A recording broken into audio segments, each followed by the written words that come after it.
Welcome back to Data Science. Hi, Vivian here, and today we will look at Python comments.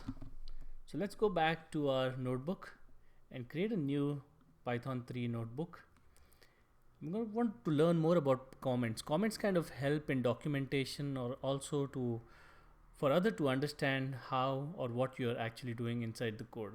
I try to add comments everywhere around my code just so that when I come back to it, I understand what I was doing or what I was thinking before.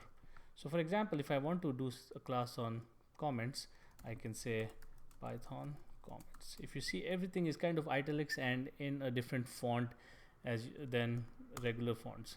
You can add multiple lines of comments. Sometimes some people like to make it more decorative like this.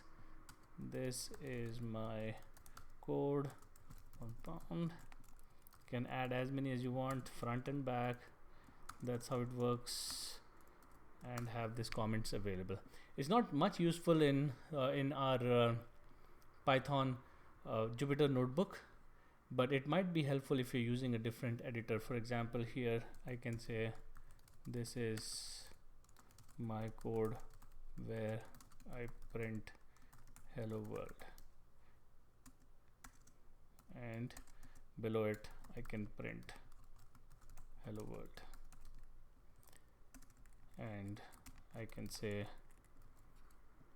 this is the end of my code where I print. So you can add comments just to give yourself a good understanding, and there are some tools available which will actually go through your comments and add documentation automatically. So it helps in the long run to add comments to your code, even for you to understand, others to understand, and also if you want to kind of make sure that it is well documented in future. So that's how you can use Python comments.